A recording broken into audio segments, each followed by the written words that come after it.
दी $100 startup. अपनी पसंद का काम करो, खुद की कमाई करो और एक नया भविष्य बनाओ। ये किताब क्या सिखाती है? क्रिस गिलेबो ने ये किताब उन लोगों के लिए लिखी है जो कम पैसे से खुद का बिजनेस शुरू करना चाहते हैं। उन्होंने 1500 ऐसे लोगों की स्टडी की जो सिर्फ लगभग $8000 में अपना बिजनेस शुरू करके सफल बने। इस किताब में बताया गया है कि अगर आप अपने पैशन और स्किल को सही दिशा में लगाएं, तो बड़ी नौकरी या बड़ी पूंजी के बिना भी आप खुद का बिजनेस चला सकते हैं। ये किताब खास तौर पर उन लोगों के लिए है जो फ्रीडम चाहते हैं, पैसा भी, समय भी और आत्मसंतोष भी। अध्याय 1, पुनर्जागरण, रेनेसांस। क्या आप वाकई में अपनी पसंद का काम करके पैसे कमा सकते हैं? फ्रीडम की तलाश वैल्यू देने की तलाश है। क्रिस कहते हैं कि बिजनेस वही होता है जो आपके पैशन, आपकी स्किल और लोगों की जरूरतों का संगम हो। जैसे एक आदमी ने एवरनोट गाइड बेचा और $1,20,000 कमा लिए। आपके पास जो है उसी से शुरू करें। परफेक्शन का इंतजार मत कीजिए।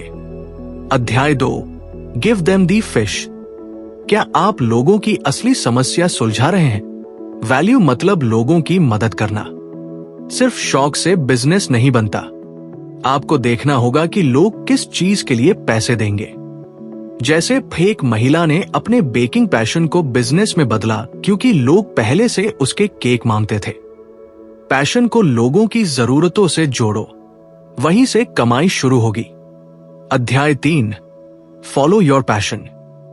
मे बी, क्या आपका पैशन प्रॉफिट कमा सकता है? पैशन जरूरी है, लेकिन तभी जब वह दूसरों के काम आए। क्रिस समझाते हैं कि पैशन के साथ मार्केट की जरूरत भी जरूरी है। जैसे एक ट्रैवल लवर ने ट्रिप प्लानिंग सर्विस शुरू की और $50 लाख सालाना कमा लिए। शौक से पैसा बनाओ, लेकिन मार्केट की मांग समझकर। अध्याय 4, माइक्रो बिजनेस का दौर। क्या छोटा बिजनेस भी बड़ा बदलाव ला सकता है? साइज छोटा लेकिन असर बड़ा।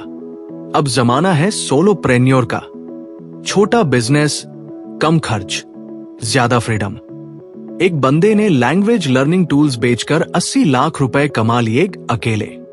टीम या ऑफिस की जरूरत नहीं, वैल्यू और ग्राहक चाहिए। अध्याय 5, 1 पेज बिजनेस प्लान। क्या आपको 30 पेज का प्लान चाहिए? एक्शन प्लानिंग से ज्यादा जरूरी है। क्रिस बताते हैं कि बस 4 सवालों का जवाब दो। 1, क्या बेचोगे? 2, किसे बेचोगे? 3, कैसे पहुंचोगे? 4, पैसा कैसे मिलेगा? जितना सिंपल उतना बेहतर। अध्याय 6, जबरदस्त ऑफर बनाओ। क्या आपका ऑफर ग्राहक के लिए ना कहने लायक है? अच्छा ऑफर अच्छे प्रोडक्ट से भी बड़ा होता है। लिमिटेड एडिशन, बोनस, गारंटी जैसे आइडियाज से ग्राहक को आकर्षित करें। आपकी पेशकश प्रोडक्ट से भी ज्यादा अहम होती है। अध्याय 7, लॉन्च करो। कब तक सोचोगे? कब करोगे? Done is better than perfect. Chris कहते हैं पहले लॉन्च करो, फिर सुधारो। एक बंदे ने ईमेल से कोर्स बेचा और $8 लाख कमाए। तैयारी कभी पूरी नहीं होती, शुरुआत करो। अध्याय 8, सेल्स का गेम। सेल्स किए बिना ग्राहक कैसे आएंगे? आपका प्रचार सेवा है, धोखा नहीं। सच्ची कहानी, ईमानदार सेल्स, सोशल मीडिया और ईमेल ये सबसे अच्छे हथियार हैं। अपने प्रोडक्ट को छिपाओ मत, गर्व से बताओ।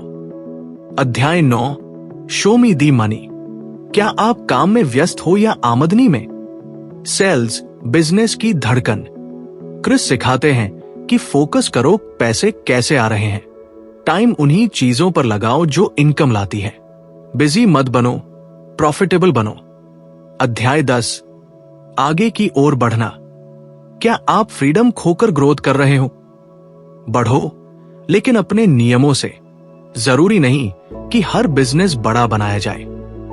अगर छोटा रहकर ज्यादा फ्री हो सकते हैं तो वही सही है। ग्रोथ आपकी खुशी के खिलाफ नहीं होनी चाहिए। अध्याय 11, अगला कदम। सफलता के बाद क्या? सच्ची फ्रीडम मतलब अपनी मर्जी का जीवन।